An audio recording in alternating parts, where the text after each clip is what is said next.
दोस्तों नमस्कार, मैं विजय कुमार। बता दूं कि यह पक्ति चरितार्थ है कि युवा शक्ति के बल पर ही जखी आज़ादी पलती है, इतिहास उधर मुड़ जाता है जिस ओर जवानी चलती है। यह प्रमाणित हो चुका।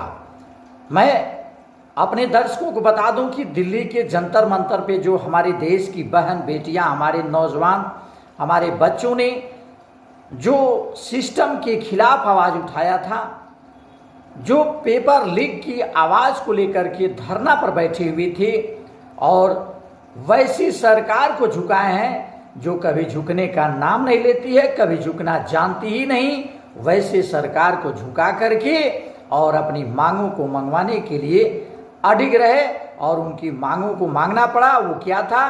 धर्मेंद्र प्रधान शिक्षा मंत्री जी का इस्तीफा। धर्मेंद्र प्रधान जी की इस्तीफा हुआ और मैं अगले बार जो हमारे इस भारत सरकार के मंत्री रहे, ये लक्ष्मण जोशी जी, जो लक्ष्मण जोशी जी हैं, निश्चित तौर पे ये एक कर्मठ और अपने कर्तव्यों के निष्ठावान प्रति जागरूक रहते हैं। निश्चित तौर पे मैं उनसे यह गुजारिश करूंगा, उनसे निवेदन करूंगा कि महोदय, जो हमारे भारत के बच्चों की जो समस्याएं थी, जिस समस्या को लेकर के बच्चे इतने उग्र हो चुके थे, उनको आप ध्यान में रखिएगा। आने वाले भविष्य में, आने वाले दिनों में ऐसी समस्या हमारे देश की सामने न आए, हमारे लोगों के सामने न आए। कहीं ना कहीं इससे हमारे देश की बदनामी हो रही है। तो निश्चित तौर पे धन्यवाद उन सभी नौजवानों को देना चाहेंगे, उन बहन बेटियों को देना चाहेंगे जिन लोगों ने कठिन परेशानियों को सह करके, पुलिस के बर्बरता लाठियों को खा करके और अपने कर्तव्यों के प्रति, अपनी मांगों के प्रति अडिग रहे और सरकार को झुकना पड़ा। ऐसे नौजवान साथियों को, ऐसे नौजवान पुत्रों पुत्रियों को हमारे तरफ से बहुत बहुत सैल्यूट है। सैल्यूट तो मैं धर्मेंद्र प्रधान जी को भी देना चाहेंगे, इसलिए कि आपने इस चीज को समझा, थोड़ी विलंब कर दिए उन बच्चों की मांगों को मांगने में। नहीं तो महोदय, निश्चित तौर पे यदि इस चीज को आप पहले ही समझ गए होते और जो आज किए हैं वह तभी कर गए होते, तो निश्चित तौर पे वही बच्चे, जो बच्चे आपके विरोध में खड़े होकर के उग्र आंदोलन कर रहे थे, वही बच्चे आपकी पूजा भी करते। इसलिए कि एक इतिहास में वर्णित होता, एक लिखी जाती तस्वीर कि धर्मेंद्र प्रधान जब शिक्षा मंत्री थे, बच्चों ने उनके विरोध में आवाज उठाया तो उन्होंने स्वेच्छापूर्वक इस्तीफा दे दिया। इसमें कहीं आपकी बदनामी नहीं होती महोदय।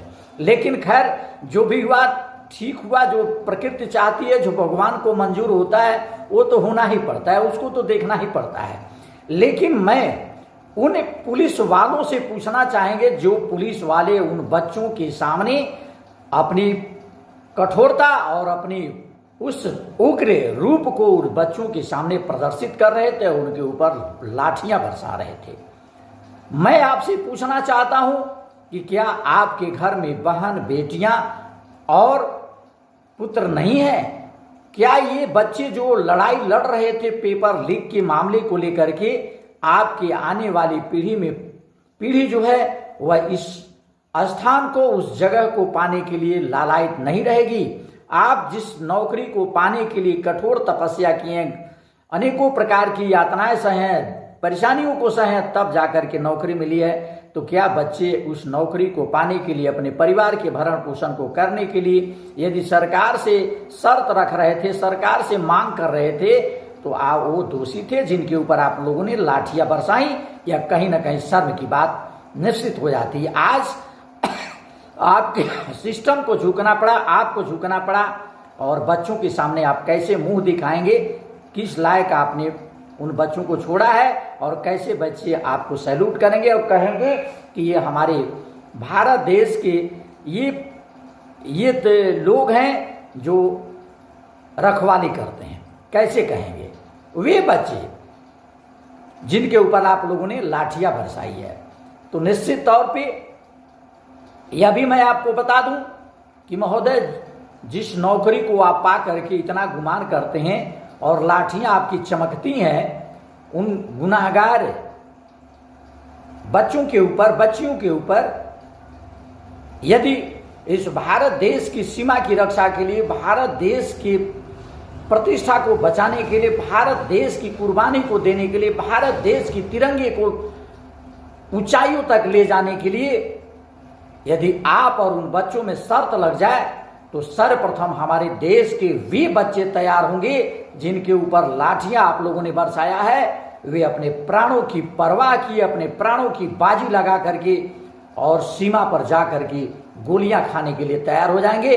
आप ऐसा नहीं कर सकते। आप घर में लाठियां बरसा सकते हैं, लेकिन सीमा पर जा करके आपकी जुबान तक नहीं निकल सकती है उन विरोधियों के खिलाफ। तो मैं ऐसे अपने नौजवान साथियों को निश्चित तौर पे बारंबार सैल्यूट करना चाहेंगे कि बाबू, आप आगे बढ़ें और इस भारत देश परिवार का ही नहीं, इस भारत देश के तिरंगे, इस भारत माँ की धरती और इस भारत देश को ऊंचाइयों तक ले जाएं, ताकि आने वाले समय में इस भारत देश एक पुनः सोने की चिड़िया कहला सके, बन सके।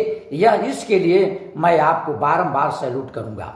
और मैं अपने देश के प्रधानमंत्री जी से यह निवेदन कर देना चाहेंगे कि महोदय, निश्चित तौर पे आप इन बहादुर साथियों, बहादुर बच्चों को आप अपने मस्तिष्क में रखेंगे, अपने दिल में रखेंगे, इनके पीड़ा को समझेंगे और इनके पीड़ा को समझते हुए यही वे बच्चे हैं कि जिस दिन आपकी आवाज़ निकल जाएगी, जिस दिन आपके मुंहों से यह शब्द निकल जाएंगे कि हमारे देश की सुरक्षा और हमारे देश की मान सम्मान को बचाने के लिए कौन सा व्यक्ति होगा, ये नौजवानों को जब आप कहेंगे और नौजवानों को जब आदेश देंगे, तो अपने प्राणों की परवाह किए बिना अपने देश की सुरक्षा के लिए यह अपने गर्दन को कटा लेंगे और सीमा पर जाकर के गोलियां खा जाएंगे। लेकिन आपके सम्मान और देश की सम्मान और देश की प्रतिष्ठा पे आंच नहीं आने देंगे।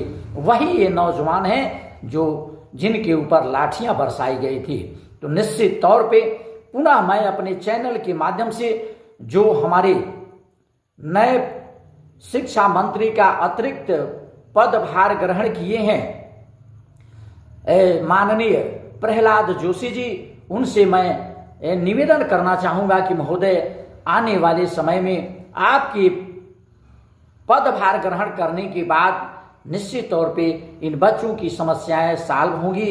ये बच्चे जो हैं अब आने वाले दिनों में आपको पाकर के खुशहाल होंगे। यह हम भारतवासियों का, हम लोगों का एक बहुत बड़ी आपसे उम्मीद रहेगी। निश्चित तौर पे ऐसी समस्या हमारे बच्चों के सामने न आए, इस पर आप ख्याल रखिएगा। यह मेरा निवेदन है, बारंबार आपसे निवेदन रहेगा। जय हिंद, जय भारत।